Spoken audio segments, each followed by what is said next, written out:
आज हम class 10th की वर्कशीट 56 करेंगे जिसका नाम है विद्युत, और ये आपका चैप्टर 12 है एनसीईआरटी बुक का।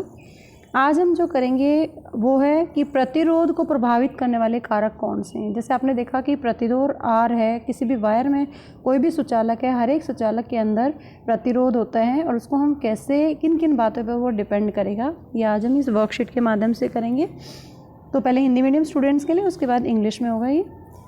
जब भी हम देखते हैं कि तार के प्रतिरोध बारे में सोचते हैं तो किसी भी प्रकार की धातु के तार या एक ही प्रकार की धातु के विभिन्न लंबाई या मोटाई के तार के प्रतिरोध समान होते हैं।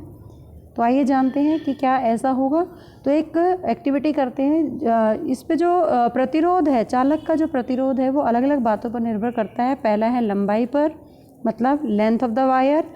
दूसरा है उसके क्षेत्रफल पर, कोई पतली वायर है, कोई मोटी वायर है तो उसका क्षेत्रफल क्या है, और धातु का प्रकार क्या है। इन तीन चीज़ों पर वो डिपेंड करता है। तो आर है डायरेक्टली प्रोपोर्शनल एल है, जो तार की लंबाई के समानुपाती होता है। तार के अनुप्रस्थ काट के व्युत्क्रमाणु होता है। इसका मतलब अगर हम इन दोनों चीज़ों को मिलाते हैं, लेंथ और एरिया को, तो R is directly proportional to L upon A.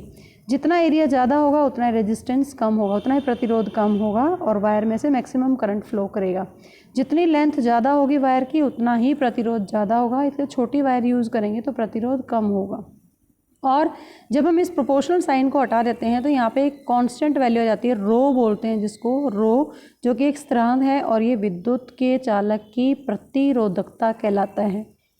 Are और रो में ये डिफरेंस है, ये प्रतिरोध है और ये प्रतिरोधकता है। दोनों में ये डिफरेंस है, ये प्रतिरोध है और ये प्रतिरोधकता है।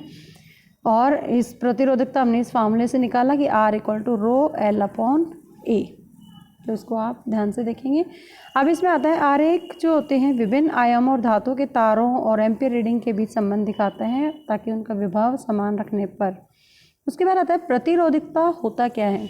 अगर इकाई लंबाई ली आपने किसी तार की और इकाई अनुप्रस्थ काट के क्षेत्रफल वाले धातु के तार की प्रतिरोधकता उसके प्रतिरोध के बराबर होता है अगर हम लेंथ उसकी 1 मीटर लें और एरिया उसका 1 मीटर स्क्वायर लें। जैसे आपने फार्मूला निकाला R equal to rho L upon A. अगर मैं यहाँ पे L 1 मीटर ले लिया, एरिया 1 मीटर स्क्वायर ले लिया, उसको इस वैल्यू पुट करेंगे यहाँ पर तो R equal to rho. It means प्रतिरोधकता उस चालक की प्रतिरोध के बराबर होती है अगर हम ये स्टैंडर्ड वैल्यू लें कि लेंथ 1 मीटर लिया और एरिया 1 मीटर स्क्वायर लेंगे।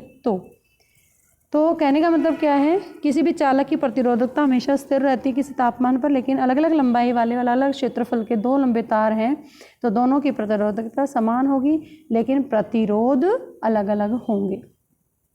ये कुछ क्वेश्चंस हैं जो आप अपनी नोटबुक में अच्छे से वर्कशीट करने के बाद करेंगे। Now the time for the English medium students, and today's worksheet is worksheet 56 for the class 10th, and the topic is electricity, which is of the 12th chapter from the NCERT, and we are going to discuss the factors on which resistance depend upon. First of all, is the resistance same for all type of the metallic wire or wire of the different size of the same metal? Then experimentally it is observed that resistance of the conductor depends upon the length, area of cross section and nature of the material. So when we derive this formula, R is directly proportional to L, R is directly inversely proportional to A. So when we combine these two equations, then it becomes R is directly proportional to L upon A, and then we can write R equal to rho L upon A. And this rho is called resistivity and this R is called resistance. And resistivity, SI unit of resistivity is ohm meter. You have to note it here. Now what is resistivity? Resistivity of the metallic wire, if I take this formula, resistivity of the metallic wire of the unit length will be 1 meter and area will be 1 meter square, then R becomes rho. So resistivity of the given material at a given temperature is always constant. For example, if there are two copper wires of different lengths and cross section area, both have the same resistivity but different resistance. So on the basis of the worksheet, you have to do all these questions in your notebook. Keep watching Super Vigyan. Thank you so much.